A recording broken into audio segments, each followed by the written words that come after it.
Ito po yung pangalawang beses ng cell group namin dito sa Sibakan. At salamat sa Diyos, nakakapagpatuloy kami. Ang petsa ngayon is February 8, araw ng Huwebes. So purihin ang Panginoon, maipagpatuloy namin ito ni Kuya Rudy at makapag-share ng Word of God dito sa Sibakan. Yan. Yan ang plaza ng Sibakan. Yan. Okay, and to God be the glory. Tayo po ay umawit sa Diyos. Awitin natin yung ikaw lang ang pag-asa ko. Ibahin naman natin. Amen. Ikaw lang ang pag-asa ko, tanging ikaw ang buhay ko, Jesus. Kahit ako'y may pangamba, basta't ikaw ang kasama, panatag na kahit kailan, di ka nagkulang, biyaya mo sa amin, laging laan ang pag-ibig mo sa amin walang hanggan, inibig mo ako noon paman, kaya't ika'y sasambahin, paligid man ay magdilim, Jesus. Kahit may suliranin man, ang lagi kong aawitan, ikaw lamang. Kahit kailan, di ka nagkulang, biyaya mo sa amin, laging laan ang pag-ibig mo sa amin walang hanggan, inibig mo ako noon paman, inibig mo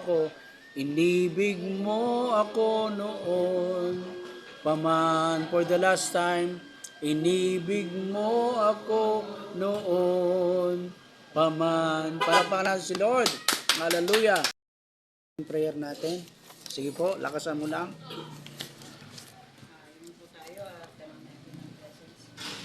Amen.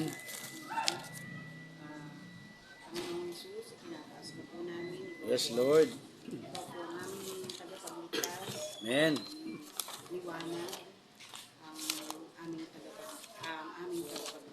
Amen. Yes, Lord. Humihingi po kami ng kapatawaran ng kasalanan. Yes, O Lord. Nawa po ay lagi mo kami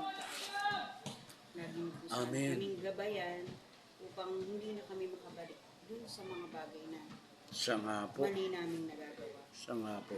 At palagi po kaming nagpapasalamat sa Yes, lahat ng Lord. mga biyaya, sa lahat ng mga ng kagalingan, ng Amen. kalakasan na lagi mo pong ibinigay sa amin. Yes, Lord. At patuloy po, Lord, na yung hinihingi po, higit man po ng aming mga puso, ay Amen. alam po namin na ipagkakaloob ng lakas ng loob, Yes, Lord. ng pagtsatsaga sa Tito Boy para Yes, po Lord. hindi po mawala itong aming gawain. At ito. nawa po ay tipuin mo po yung puso Amen. ng mga kapatid namin na Yes, Lord. para kahit pa makasama namin sila. Amen. Amen. Praise God. Hallelujah. Yun. Praise the Lord. O, diba? Sa prayers pa lang natin, alam natin, kumikilos na ang Holy Spirit. So, purihin natin ang Panginoong Diyos sa gabing ito. Salamat sa Diyos. Tsaka Carmen, salamat. Nakasama ka ulit namin. Si Joanne at si Kuya Baluloy, si Kuya Rudy. Ulitin natin yung sinabi sa Mateo chapter 18 verse 20. Ano ang sabi diyan? Kung merong 2, 3 o higit pang nagkakasama-sama ayon sa pangalan ng Panginoong Hesus, siya ay kasama natin, siya ay nasa ating kalagitnaan. Amen. At yun yung Holy Spirit na kumikilos sa atin. Kaya kasama natin ang Banal na Espiritu Santo. Amen. Babahagi ngayong gabi na ito Yung nakaraan, alam nyo nga, recap muna tayo. Ano yung nakaraan na sinare ko sa inyo? Sino nakakatanda? Salvation ba yan, no? Yun, oo, yun. Yung tema natin is about salvation. Pag sinabi nga salvation, yun ang kaligtasan. Oo. Mahalaga yun, mga kapatid, na malaman natin na walang ibang tagapagligtas kundi ang ating Panginoong Kristo lamang. Amen ba ron? So, dito, ang ibabahagi ko sa inyo ay ganun pa rin. Ang tema natin is for salvation pa rin. No? So, dito marami tayong verse na isi-share at samahan nga tayo ng Holy Spirit sa ating pag-aaral. Amen? Amen. Ngayong gabi na ito, ang title natin, ang pinaka-topic, Eternal Life is Found on Jesus. Yun ba yung na-share ko noon sa inyo? Hindi. Hindi, ano?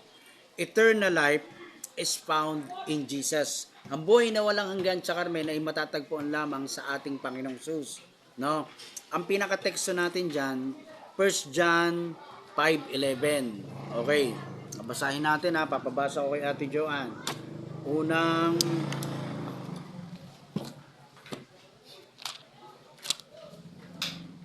Okay. Unang Juan chapter 5 verse 11. Basa. At ito ang patotoo. Pinagkaloob sa atin ng Diyos ang buhay na walang hanggan at ito'y makakamtan natin sa pamamagitan ng kanyang anak. Amen. Palakpakan natin ang talatang iyan ng Panginoon. Sino yung kanyang anak? Si Baluloy. Si Jesus. Amen. Yes. Wala namang ibang anak yung God the Father eh.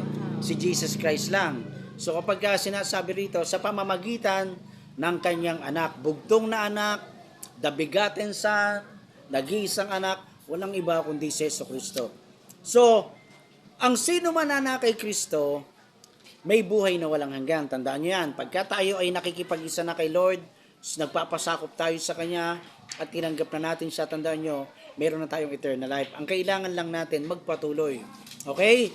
So, dito daw natin maintindihan at dapat unawaan, intentionally, Kuya Baluloy, Kuya Rudy, Ate Joanne, Ate Carmen, na yung buhay na walang hanggan ay kailangan daw din nating sabihin sa ating mga mahal sa buhay. Para din daw sila ay magkaroon din ng buhay na walang hanggan pagdating ng araw.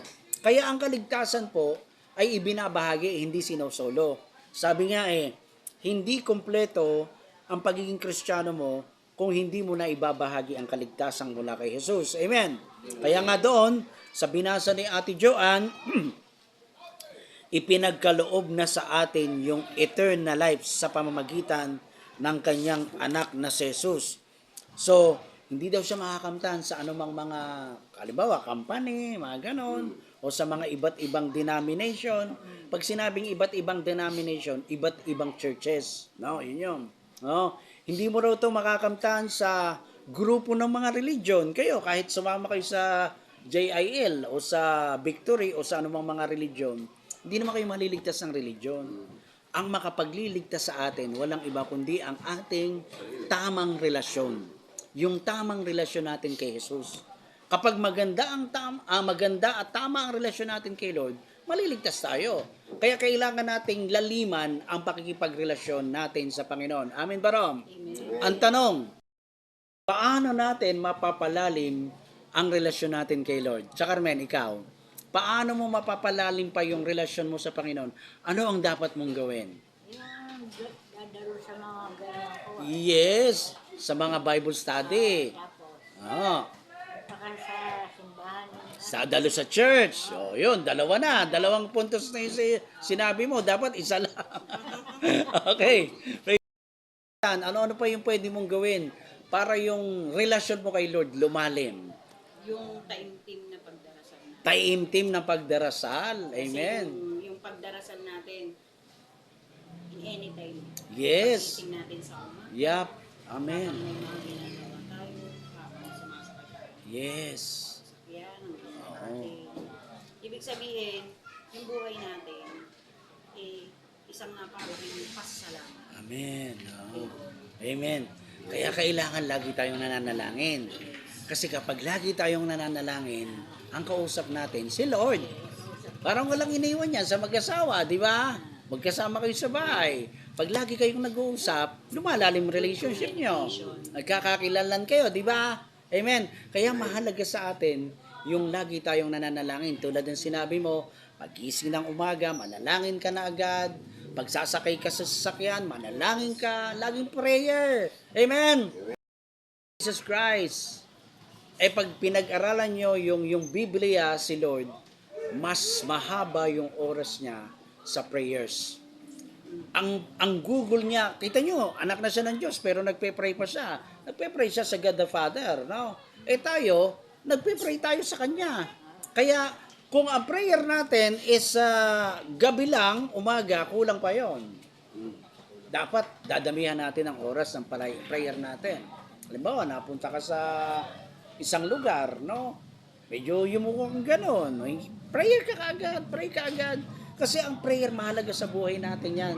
Tandaan nyo, ang number 1 o top 1 priority ng buhay ng mga kumikilala sa Panginoon is panalangin. Wala po tayong makikitang mga mananampalataya dapat ng Diyos na tamad manalangin. Ang tanong, Carmen, ilang beses ka nagpe-pray sa isang araw? Aga. Tulog ko sa gabi. Iyon, amen. Pagkakakain ka. Misa. Iyon, minsan. Okay. Gawin para mas makilala mo pa si Lord at lumalim pa yung pagkakakilanlan mo sa Kanya. Bukod sa pananalangin, bukod sa pagdalo sa mga Bible study, at sa pagpunta sa church, ano pa yung pwede mong gawin, Kuya Rudy? Kuya? Tsaka kakalimutan araw-araw. Ano nga? Anong gagawin mo? Pupunta ko sa bahay. Yung pray. ginagawa Pray mo. ako ng ganito. Pray. Hindi, yung ginagawa mo yun. Yung daily devotion. Daily pray. Yes, iyan. Kasama yan for spiritual growth. Ang Lalakas. ginagawa sa bahay, nagpapasad din ako mga ganito. Nagbabasa ka ng Bible. Ayan. Nagbabasa ka ng... Babasa ko yun. Oo. Kasi isa yan. Oo, tapos yung may sinusulat kang mga verses. Tapos ilalagyan mo ng parang yung interpretation mo. Ganun. Ganon. Ginagawa sa ganito. Yes, oo. Kaya maganda yan. Yung daily devotion. Parang ano yan para bang Yung Tagalog daw. Inutusan siya ng Lord. Sabi sa kanya, pumunta ka doon sa lugar ng Ninive. Nung araw sa Biblia, sa Old Testament, merong isang lugar doon, masasama. Ang gusto ng Panginoon, magsisi sila. Ang ginawa niya, inutusan niya si prophet, letter J, Jonas. Jonas, oo. Oo, nangyari, itong si Jonas, hindi sumunod. Lumayo siya. Sumakay sa barko. Nung naglalayag na yung barko, nung nasa karagatan na sila, lumakas ang hangin, nagkaroon ng bagyo. Ngayon, sabi ni Jonas, tataka siya at saka yung mga nandoon sa barko. Sabi ng mga crew sa barko, manalangin ka sa Diyos mo. Naisip na agad ni Jonas, ako ang dahilan kung bakit may bagyo. Siya ang reason. Alam niyo yung ginawa ni Jonas? Sabi niya sa mga crew, doon sa mga tauhan doon sa barko, itapon ninyo ako. Nagpatapon siya sa barko. O anong ginawa naman ng Panginoon? Nagpadala ng malaking isda. Hindi sinasabing pating, balyena, basta malaking isda. Nilunok siya. Ilang araw siya nandoon sa loob? 3 araw. Pero nung niluwa siya, nandoon din, nakapunta ulit siya sa lugar na yon, sa Ninive. Wala siyang magawa. Kasi tinawag siya ng Diyos. Diyan ka, oh. So meron palang isang propeta na inutusan ng Diyos sumuhay. Si Jonas yon. Tandaan niyo pangalan na? Jonas. Okay. Kasi maganda na aaral natin. Itong Jonas na ito, kaya ayaw niyang sumunod. Alam niya kasi ang Panginoon mapagpatawad. Kaya ang sabi ni Jonas, kahit naman balaan ko yan, Lord, patatawarin mo rin yan eh. Sabi niya gano'n eh. Kahit naman puntahan ko yan eh, kahit di magsisi yan, patatawarin mo yan. Kasi alam ni Jonas, ang Diyos mapagpatawad. Amen. Mapagpatawad naman talaga ang Panginoon eh.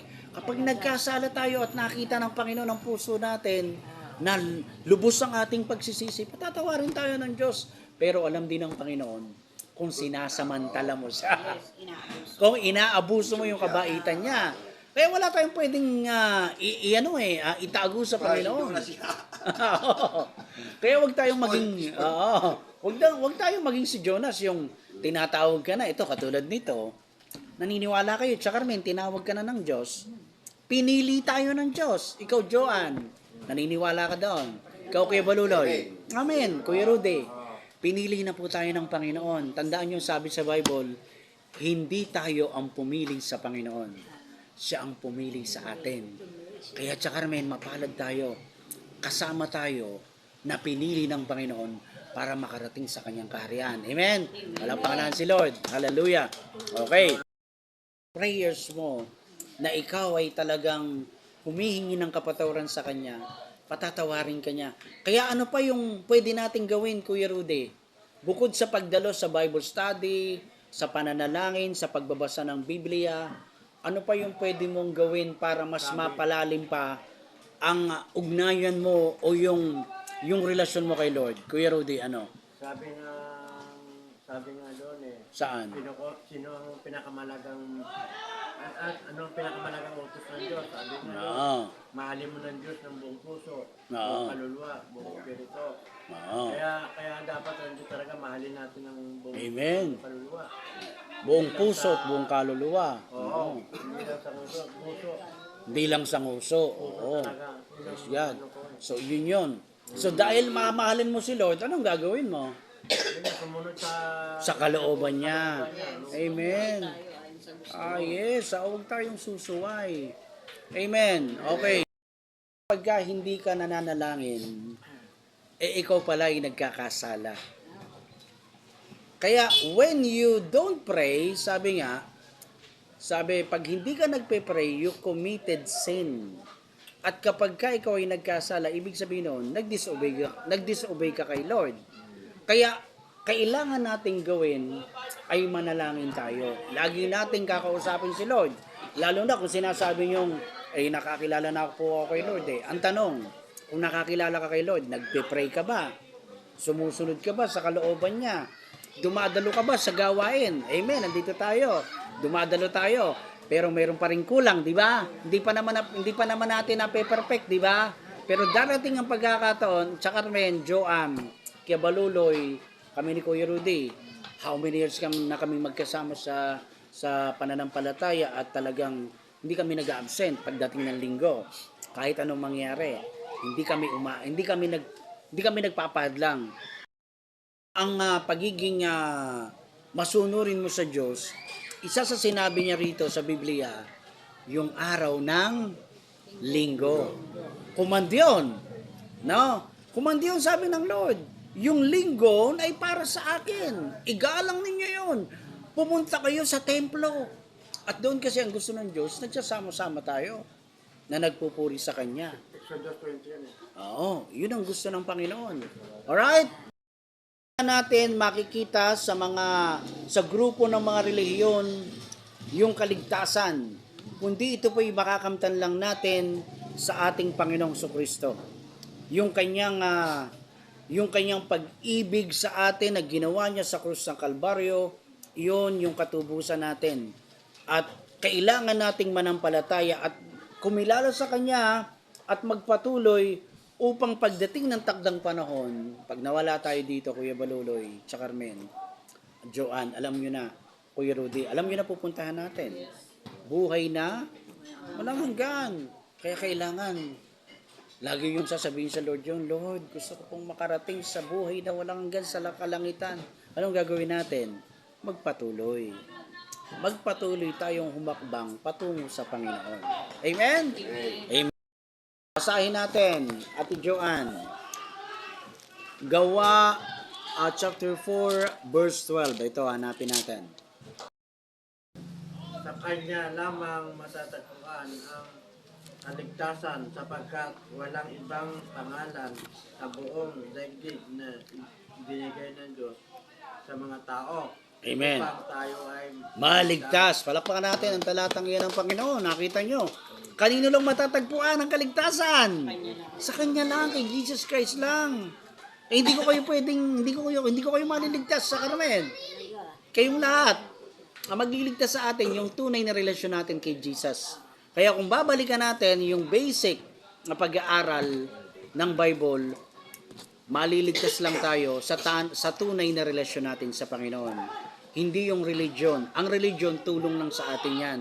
Ang kailangan natin, magkaroon tayo ng tamang relasyon sa Panginoon. Anong gagawin nga natin para maging maayos ang relasyon natin kay Lord? Yun nga, sinasabi nyo kanina, isa-isa. Magcha-church, sasama sa Bible study, magpe-pray, magbabasa ng daily devotion. Kasi daily devotion, na may mga word of God dyan eh. Oo, para ka na rin nagbabasa ng Bible. At yung sinasabi ni Kuya Rudy na talagang mamahalin natin ang buong kaluluwa, buong tapang, buong kaisipan yung ating Panginoon. Kasi yun yung the greatest command ni Lord. Love the Lord your God with all your heart, soul, mind, and strength. Ano yung pangalawang dakilang utos? At ibigin mo ang iyong kapwa gaya ng iyong pag-ibig sa iyong sarili. Dalawa lang yan. Kasi ilan ang utos ng Panginoon? Napakarami. Ay sa 10 utos lang, oo. Pero pagka pinag-aralan natin ng Bible, marami pa yan. Pero ang ginawa ni Jesus, sinaklaw niya na lang sa 2. O yun na lang sinabi niya, love the Lord your God with all your heart, soul, mind, and strength. And love the neighbor or love your neighbor as yourself.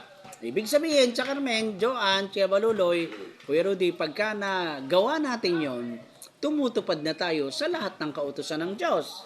Amen. Kasi ang tao na may tamang relasyon kay Jesus, siyempre mahal niya si Jesus, mahal niya rin kapwa niya. Di ba? Mapagpatawad siya, mapagmahal, mapagparaya. Ganun eh. Kaya nga, ang pagmamahal sa Diyos, di ba, may tinatawag kami dyan yung joy. Ibig sabihin, yung letter J, si Jesus, siya muna yung mamahalin mo. Pangalawa, letter O, others. No? And then yung pangatlo, you. Letter Y, ikaw yung pangatlo. Mamahalin mo muna ang Diyos, mamahalin mo kapwa mo, pangatlo lang sarili mo. Yes, ang tawag doon, joy. No? Jesus, others, and you, yourself. Amen.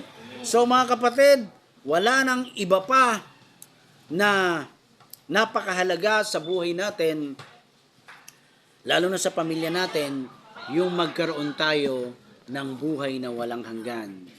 Kaya, kung kayo po ay nababahagian ko ng salita ng Diyos, Carmen, Joanne, Kia Baluloy, Kia Rudy, hindi lang naman ako basta nagbabahagi ng salita ng Diyos sa inyo.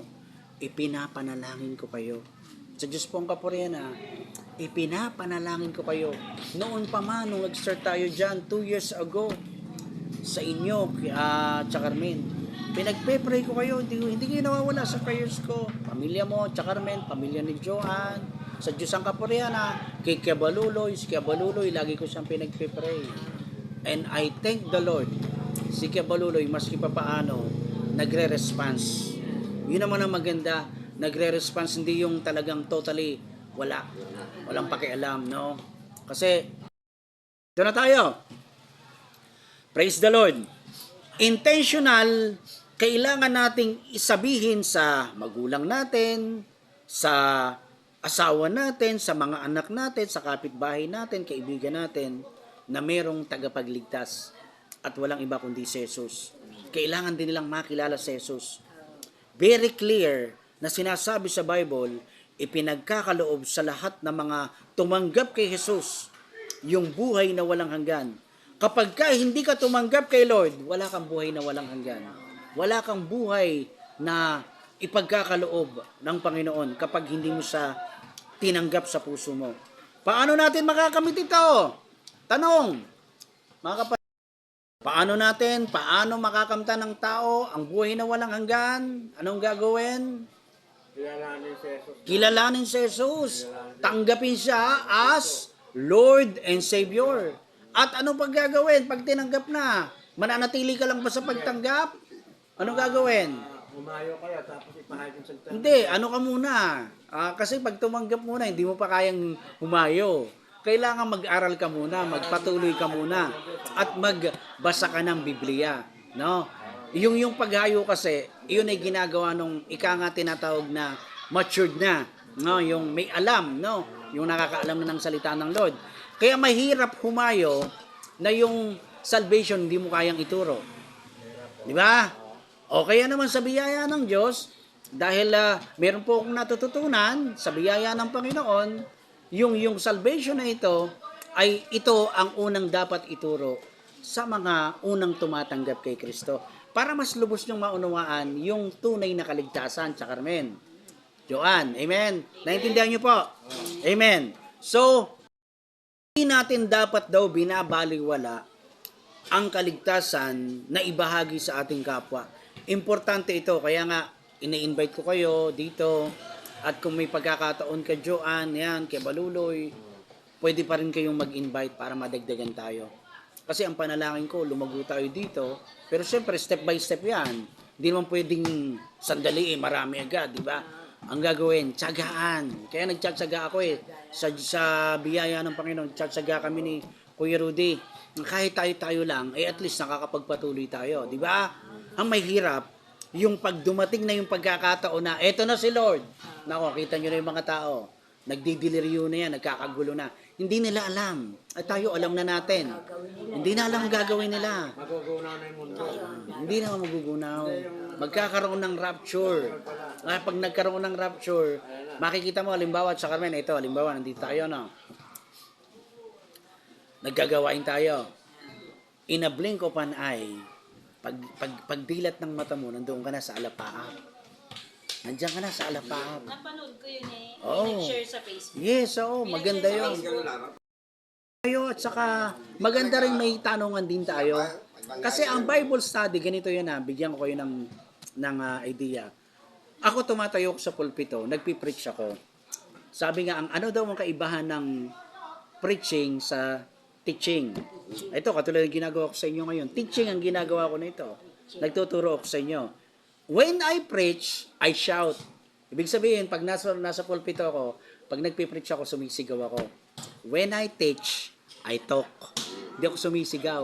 Tinuturoan ko lang kayo. Yon. So, yun ang kaibahan ng preaching and teaching. Okay. Tsaka sa teaching, merong tawag dito. Question and answer. Oo, may tanungan tayo. Nagpapalitan tayo ng tanong at sagot para matuto. Amen. Sino may natutunan? Taas ang kamay. Kaya si Kuya Rudy, maraming natutunan yan. Amen. Ay, praise the Lord sa buhay ni Kuya Rudy. Alam nyo ba, yan, hindi naman nakatapos ng elementary yan, pero kita nyo, tsatsaga din siya. Dahil gusto niya mag-meet ng buhay na walang hanggan. Baka nga pagdating namin sa langit, iyan pa yung may medal Mas maganda pa ang bahay niya. Oo. Ang mansion niya. Ito nga Rudy, kung wala kang permanenteng bahay na napundar mo, pero sa langit, Kuya Kasi Rudy. pansamantala lang. Yes, pansamantala lang to. Ang tahanan natin. Hindi natin malalaman. Yes. Basta lang, Pag tinatamaan tayo, magpatama tayo. Magpakorek tayo, tanggapin. Magpatama tayo sa Diyos. Kasi sabi sa Bible, ang salita ng Diyos parang espada na sa magkabilay may talim. Talagang tumatagos sa buto at kasukasuan. Ang kailangan mo lang, tanggapin at magpatuwid ka sa Diyos. Seryoso ang pagsunod. Hindi kunwari lang. Okay, ito na tayo. Parang may hangin dito, Okay. may hangin pa rin sa harap. So, Buti hindi malakas. no, paano natin daw makakamtan yung lubos na buhay na walang hanggan? Magpatuloy tayo hanggang sa pagdating ng Panginoong Kristo. Tandaan nyo, narito pa tayo sa mundo. Ang ginagalawan natin, imperfect world. Kaya imperfect tayo, no? Hindi pa tayo perfecto. Hindi tayo perfect. Yes, Imperfect. pag akyat natin sa langit, yun, doon na tayo magiging perfect, no? Kasi yung katawan natin, magiging glorified body. Pero ang sabi sa Bible, sa tayong mga kumikilala kay Lord, be holy. Mamuhay daw tayo ng may kabanalan because God is holy. Kaya yung mga dapat nating gawin na kalooban ng Diyos, gawin natin. At ito, tandaan nyo. Ito, bigyan ko kayo ng lahat. Ito yan. Sa inyo din, Carmen, Joanne, kay Kuya Rudy. Kapag meron kayong gustong gawin at magdidesisyon kayo sa isang bagay na gusto nyong gawin, tanungin nyo muna sarili nyo. Hindi ako lang, hindi. Hindi. Ikaw na, mali. Ganito yan. Tanungin mo muna sarili mo. Malulugod ba si Lord sa gagawin ko? Sa gagawin mo. Yes. Halimbawa, may nakaparadang alak at nandun yung tropa. Niyayaya ka ngayon. Ngayon, ang tanungin mo sarili mo, malulugod ka si Lord pag uminom ako. Kasi alam mo mali eh, di ba? O di wag mong gawin. Malulugod ba si Lord kapag ka nakipag-chis? Kapag nakipag-chis. Pwede naman uminom, wag lang ano yung tawag dito. Wag kang yung gagawin mong bisyo at magpapakalasing ka ng gusto. Hindi. Ang inom naman ng alak, moderation lang, no? Moderation lang. Yung nakalalasing kasi, yung paglalasing, ibang usapan na yon. Even sa Bible, ang mga apostolos ni Jesus sa mga Israelites, siyempre umiinom din sila. Pero yung alak noon, tandaan nyo, ibang klase yung alak doon. Pure ubas. Tsaka medicinal, nakakagamot. Kaya si Paul doon, pinapayuhan niya si Timothy kasi laging sumasakit ang tiyan. Si Timothy, disciple ni Paul. Sabi ni Paul, huwag kang uminom ng tubig lamang, uminom ka rin ng konting alak. Hindi niya sinabing, uminom ka ng maraming alak. Uminom ka ng konting alak. Iyan ngayon ang gina-justify ng maraming tao, lalo na yung ibang Kristiyano. Pwede naman palang uminom Kuya Boy. Sige, bahala ka. Ang tanong, pag ginawa mo ba yan, malulugod ba ang Panginoon sa iyo? Yun eh. Diba? Halimbawa, sinasali ka sa sugal. Nandoon ka ngayon. Pag nagsugal ba ako, malulugod ba si Lord sa akin? Kapag may nagyayaba sa akin ng pingpong, ng higop, malulugod ba si Lord sa akin? Hindi! Nakikita tayo ng Lord. No? Yun ang magandang naturo sa akin ng isang araw. Sincere, yung pagiging genuine na pagsunod natin, yung tunay na pagsunod, yung seryoso, hindi yung pag nandyan na yung mga tukso, okay lang, patatawarin naman ako ni Lord. Hihingi na lang ako ng tawad. Kasi niloloko mo, di ba? Niloloko mo ang Panginoon. Ako din naman, kaya maluluyan din ang trabaho. Gagawa ko ng kasalanan, hingi ako ng sorry. Yes, pero natutunan ko sarili ko. Ang natutunan ko sarili ko, parang sabi ko, parang napaka-plastiko naman kay Lord. Biruin mo, kumikilala na ako sa Kanya, pagkatapos yung ayaw niya, gagawin ko pa rin. Napaka-unfair sa Lord noon. Paano pag-akit natin sa langit? Sinasamantala mo ako, anak. Sorry, hindi kita kilala. Hindi ka masasaktan ni Lord, di ba? Anong hindi ka... Samantala mo, papatuloy kita. Hindi. Itatapon ko naman sa impyerno. Ayun yun. Ang pinakamalupay. Ayun ang masakit. Kaya huwag nating hintayin dumating sa punto yung ganong bagay. Kaya yung ibang sinasabi, pag namatay naman ako at nakahingi ako ng tawad, patatawarin naman ako ng Panginoon. Kala mo lang yun. Totoo. Ay, isa pa yun, yung mamamatay ka, doon ka lang nalalaki. Ay. Alayon. Paano kung hindi mo magawa yun, mamamatay ka na. One click lang. Na-aksidente ka. Yun nga yung katwiran ng mga baluktot na pananaw. Kaya, mamatay na siya. ayun, mga ganon. Kaya, ang kamatayan natin, hindi natin alam. Baka bigla na lang, di ba? Kumikit ka lang, wala ka. Ang importante, handa tayo. Pag sinabing handa ka, nagpapatuloy ka o nagpapatuloy kang sumunod sa Diyos. Yes, umiiwas ka sa kasalanan. Ayaw mong magkasala. Hindi mo na binabalikan yung dati mong ginagawang mali. Yung mga bisyo, wala na yun. Kasi kapag nakipag-isa na tayo kay Lord, ibig sabihin noon, bagong tao ka na. New creation ka na. Sabi sa 2 Corinthians 5:17, if anyone is in Christ, he is a new creation. The old has gone, nawala na yung luma mong pagkatao. And the new has come. Pinalatan ka na ng bago. Kaya unti-unti kabaluloy, pagka sinusunod mo na yung kalooban ng Panginoon, mararamdaman mo sa sarili mo, Lord, salamat, binabago mo na yung puso ko. Lord, totally Lord, baguhin mo yung puso ko. Hindi lang ikaw makakapuna, siyempre ang Panginoon. At yung nasa paligid mo. Magtataka si Ate Jose, ba ang bait-bait ka na? Ako magbuhay siya kaya, kasi nalalay na siya lang. Siya. Ay! Ito ngayon, ito ang last natin. Paano tayo magiging handa lagi?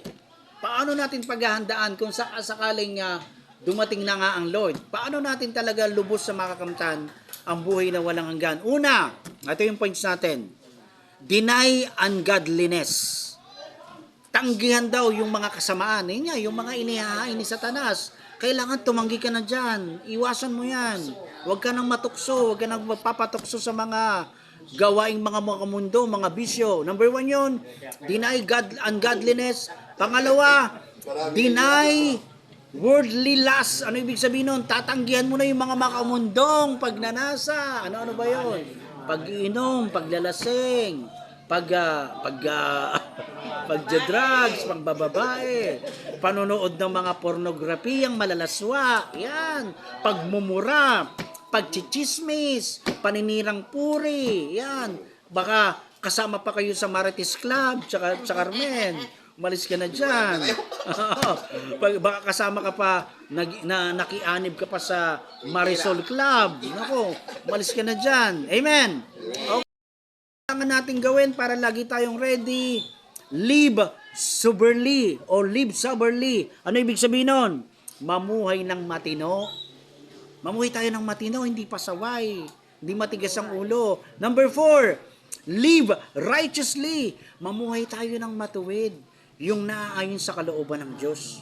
Yun ang live righteously. Number 5, panglima, last na to. Live godly in this present world. Mamuhay tayo ng makadiyos sa kasalukuyan dito sa ginagalawan natin. Mamuhay tayo ng maayos, mamuhay tayo ng makadiyos. Palakpakan natin si Lord. Ngayon, Carmen, Joanne, Kibaluloy, Kuya Rudy, alam na natin ang buhay na walang hanggan. Makakamtan natin kay Jesus. At makakarating tayo sa langit kung nagpapatuloy tayo sa kalooban ni Kristo. Amen? So, alam na natin ang ating pupuntahan. Carmen, saan ang punta natin? Sa langit. Anong tawag doon pagdating mo sa langit? Buhay na? Buhay na walang hanggan. Amen. Alam na natin ngayon ang pupuntahan natin. Eternal life. So, eternal life was found only in Jesus Christ. Ngayon, alam mo na rin kung bakit daw tayo pinili ng Diyos. Alam mo na, Joanne, alam mo na, Carmen, Kibaluloy, Kuya Rudy. Ang tanong, buhay pa tayo ngayon, Carmen, Joanne, Kibaluloy, ano ba talaga ang dapat natin gagawin? To God be the glory. Palakpakan mo natin si Lord. Yan, dyan tayo mag-insight. Amen, amen. Gawin talaga para makamtan mo ang buhay na walang hanggan. Sige po. Yung sinabi ko kanina, ikaw ay magpapatuloy. Tuloy sa Yes. gawain para tayo Yes, oo. Magpatuloy na sumunod sa kalooban. sunod sa Kanya. Yes, kay Lord. Upang tayo ay Makarating sa langit. Amen. Palakpakan natin si Lord sa buhay ni Carmen. Amen. Ang iyong gagawin para, siyempre, pagdating ng panahon, nakuhanin tayo o mag-rapture, ano pa talaga ang dapat mong gawin? Makamtan ng eternal life. Una kasi dahil nandito na tayo. Yung ibig sabihin naka-step 1 na tayo. Yes, Meron amen. na tayong realization Amen. na kung saan tayo dapat. Kung kanino tayo dapat. Kanino tayo dapat? At yung dapat, yung buhay natin, gawin natin isang malaking paghanda Amen. para makasama siya. Yes. Ibig sabihin yung goal natin, Yung. kasi ang goal natin sa buhay, yung dito sa lupa, Sa lupa. magkaroon tayo ng mga material. Oo, yun, tama. Bakit hindi natin gawing goal yung mamuhay tayo ng ayon sa kalooban Sa looban ng Panginoon. ni Lord, Amen. ni Jesus, para makarating tayo. Karating tayo sa langit. Amen. Very good, Joanne. Hallelujah. Ate Joanne, iyan ang goal natin ng mga Kristiyano. Ang goal natin sa langit ay yung sasabihin ng Panginoon sa atin, well done, my good and faithful servant. Ulitin natin. Well done, my good and faithful servant. Yan ang goal natin. Amen. Tama ang sinabi ni Joanne. Ang goal ng tao dito sa lupa, magkamit, magtamo ng mga material na bagay, yaman na material. Pero ang goal natin, tayong mga kumikilala kay Lord, yung buhay na walang hanggan, at sasabihin ng Lord sa atin, well done, my good and faithful servant. Palakpakan si Lord. Hallelujah. Very good, Joanne. Kuya Baluloy, yung totaling pagbabago na gagawin sa buhay mo ng Panginoon, magaganap yon. Kailangan mo lang talaga sincere. ano ka, may cooperation ka. Ako, ganun ako doon, noon, Kuya Buloy. Hirap na hirap ako, oo. Hindi ko kayang gawin na one time agad, no, one time big time, no. It's a process, Kuya Buloy. Pero kailangan habang Kaya ako sa mga ganito. yes, oo, habang napoproseso ka, makikipag-cooperate ka. Ito yung ginagawa mo pagdalo dito. Oh, malaking bagay ito, Kuya Buloy. At yung pinipiin mo sa akin, daily devotion. Pampano yan, pampalago ng buhay espiritualidad. Diyan na kami nag-uumpisa sa daily devotion. Istorya siya. Tapos meron siyang walang verses. Yes, oo. Yung verse, napaliwanag niya. Nininilay-nilay mo yan, minimeditate mo. Lalo na iti-take note mo sa notebook, pagkatapos yung nasa puso mo, ilalagay mo. Tapos, mga insight mo. Pagdating ng panahon, babalikan mo yan. Sabihin mo, ba ako pala sumulat nito, oh. Kasi bakit? Sinasamahan ka ng Holy Spirit. Amen. Paano mo talaga makakamtan yung buhay na walang hanggan? Ano ang dapat mong gawin? Kaya Dapat mong gawin, ito, sinabi mo. Amen. Diba? Yun, okay, very good. O sige, basahin mo kung naano mo. Ano yung 5 na yan? Galing ah. Huwag patukso. Huwag magpapatukso. Ikliyan na, ikliyan. Yes, oo. Sunod. Ikliyan ng mga masamang bisyo. Tamgihan ang masamang bisyo. Ito pa. Sige. Mamuhay ng matino. Mamuhay ng matino. Ano pa? Mamuhay ng tuwid. Mamuhay ng tuwid. Amen. Mamuhay tayo ng makayos. Iyon, palakpakan si Lord. Hallelujah. Oh, yun. Yun nga, isipin. Maganda no. Nagtitake note siya. Yun ang maganda. No. Okay, praise God. Taon. Naramdaman mo kung gaano ka bababa ang puso. Sige, Kuya Rudy, ano ang iyong dadagdag dito sa atin? Sa pinag-aralan natin? Unang-una, malagang utos ng Diyos sa atin na kailangan sundin natin. Oo. Isa pa, yung kailangan magagawa tayo ng devotion, magbabasa. Wow! Yun. Very good. Para ba ma-develop ba yung puso natin na Oo. yung mga salita ng Diyos, magtayo sa isip natin na lumago tayo sa Kanya. Amen.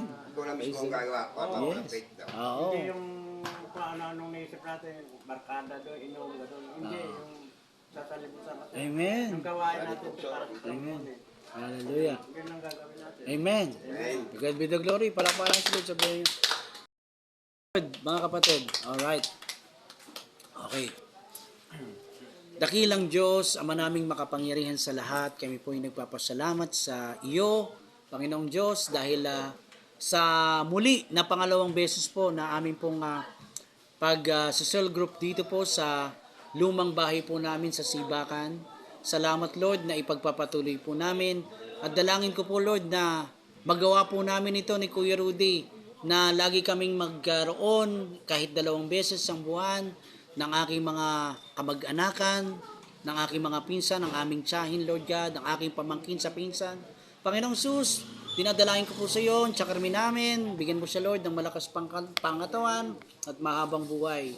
Ganon din si Joanne, Lord, yung kanyang pang pagtatrabaho, ingatan mo siya at ang kanyang buong pamilya, yung kanyang mga anak, Panginoon. I pray, Lord, na si Joanne, silang lahat, si Kibaluloy, si Kuya Rudy, ako, Carmen, Lord, ay makapagpatuloy sa pagsunod namin sa iyo at maging lingkod mo kaming lahat, Panginoon. Dalangin ko po, Lord, yung magandang kalusugan ng bawat isa, yung safe at yung protection, yung guidance and protection sa buhay din ni Kibaluloy, sa buhay ni Kuya Rudy, at yung mga pinagkakakitaan po nila, yung trabaho po ni Kibaluloy, trabaho ni Joanne, trabaho ni Kuya Rudy, Lord, i-bless mo po ito, Panginoon. At dalangin ko po, Lord, na yung pong aming natutunan ngayon, Lord, ay maisa puso namin at masunod po namin para lubusan po namin makamtan ang buhay na walang hanggan pagdating ng takdang panahon na ibibigay mo sa amin. Lord, pagpalain mo kami, ingatan mo kami at ang aming mga pamilya. Villanueva family, Cunanan Muñoz family, Manuel family, Del Prado at Amosa family, at ako po Lord, Santos family. Salamat po dakilang Diyos at sa gabi pong ito, basbasan mo po at linisin ang aming pong pagsasalusaluhan. Salamat po sa blessing mo Lord, Panginoon, at yung aming pag-uwi din mamaya. Ingatan mo kami, Panginoon. Lord, sa 4 po na sulok ng tahanan po namin dito, sa kung saan yung amin pong lumang bahay na wala nang tumitira. Yes, Lord, sa pangalan mo, Panginoong Sus. In the name of Jesus, Winawasak po namin kung ano man ang masamang espiritu, kinakadena po namin ito. Nire-rebuke po namin in the name of Jesus. All evil spirit, in the name of Jesus. Get out in this place in the name of Jesus. In the name of Jesus. Yes, Lord. Selyuhan mo po, Lord, ng iyong precious blood, yung 4 na sulok ng tahanan namin ito, hanggang doon sa tindahan nila Ate Susan. And we pray, Lord, Panginoon, na itaboy mo ang anumang uri ng masamang tao na nais pumasok dito sa loob ng tahanan namin ito. Salamat, dakilang Diyos, at maingat na po namin binabalik sa iyo ang pinakamataas sa papurit pagsamba. Sa pangalan ni Jesus, ang lahat ng mga anak ng Diyos ay magsabi ng Amen. Amen. Yun, hallelujah. Okay, kain tayo ng